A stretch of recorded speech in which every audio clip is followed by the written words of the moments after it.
fun recapping Downton Abbey that we thought it would be even more fun to recap Mad Men. Here we go. Except, I have to say, this was not super fun. Oh my god. This was not a fun episode. We were all like, we were so pumped. We were like, pumped. I mean, the show has just ended, by the way. Like this yeah, is we just this watched is some the dedication, episode. people. Yes. Like I could be sleeping right now. Okay? It's late. But yeah, it's late, but we were like, we gotta do it. We are gonna do it for the team, guys. All right. So what was this episode all about? That episode was weird. It was so weird. Heavy and dark and like so much anxiety and just Freudian and a lot of dialogue. A lot of dialogue and a lot of death anxiety. And I like dark. I mean, I like dark, but this was heavy-handed dark. Yeah, it was a little heavy-handed. Okay, so let's start off. So they're from the beginning. Hawaii. Okay. So Dawn and Megan are in Hawaii, getting their tans. Smoking pot, having a lot of sex. I noticed they didn't get any backup shots of Don Draper in his bathing suit because Lord knows, his supersized manhood would have distracted everyone. Have you guys read all these articles? Well, have you seen the blog? No. Oh, there's a blog. There's a Tumblr. What is it called? I think it's called John Hamm's Dong.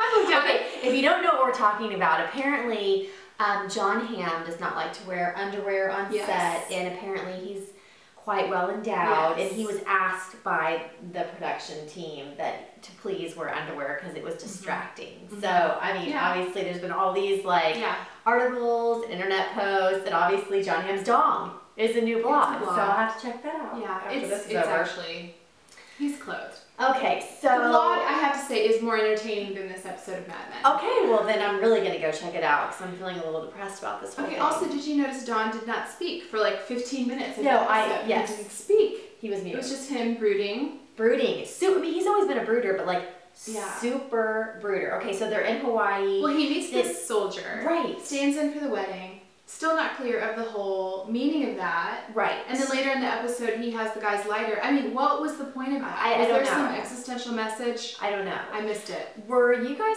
asking? I feel like the entire time we were watching this together, we were just like, what's going on here? Am I missing something? I kind of feel like maybe, did I not watch last season? Because I don't know all these people. Who are all these new... the doctor, did we know this doctor neighbor guy and his wife? Okay, we're jumping ahead, but... Speaking of confusion, though, the thing that happened after Hawaii, they come back, they walk into their building, guy has a heart attack, and then you and I are like, wait, did that just happen? Because 2 seconds later, they're back in the building and he's standing up. Right, and so confusing. They also, the whole Betty's house, it seems like Sally's older. Yes. Sally, teenager. Sally, wow, you are sassy, little one. What did you expect? Betty. Betty. And she has this friend Sandy, who's the violinist, who is Sandy? Who is Sandy? How does Sandy take center stage of this entire episode? Sandy, who are you? I know. We don't get it. We're like, is that someone's long lost child? Was that his? We were so confused. Yeah, so confused about Sandy. And it's just a friend who we were spending so much time on. Right. And then what was going on with Betty making a rape joke about her daughter's friend? Oh my god. Rape joke? Rape joke. That was super weird. I think I was on drugs. Did we smoke pot before this episode? I don't remember it, but maybe we did.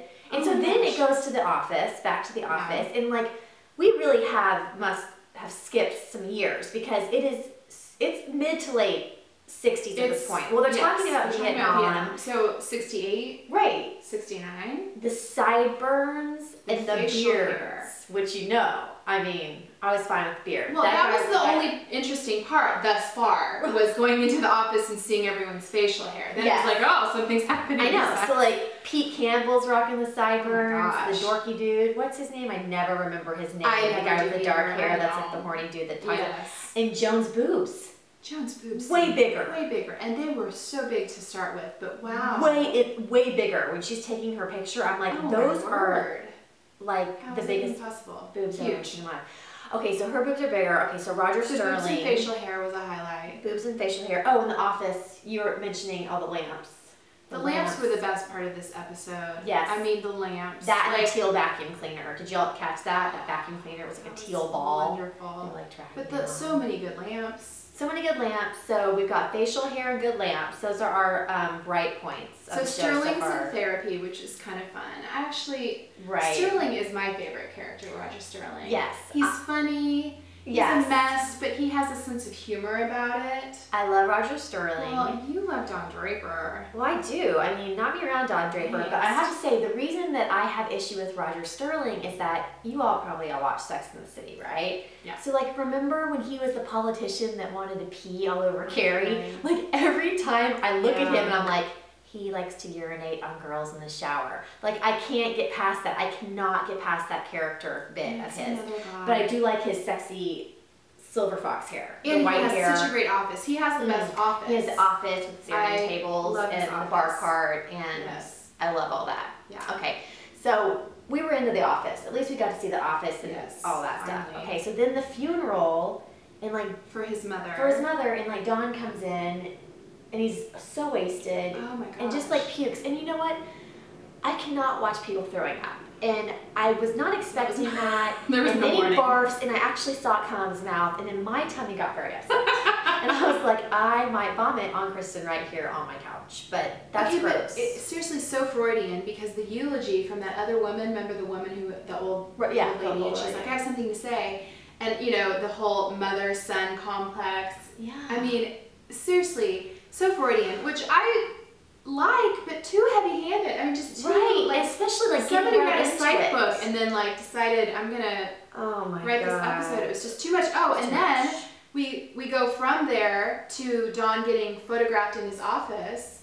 Oh yeah. And then the photographer says so meaningfully, "We just want to see the real you," and it's like, dun dun dun. Yeah, right. What I didn't know.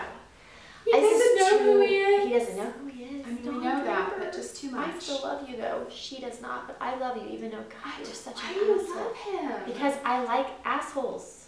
That's a whole nother episode.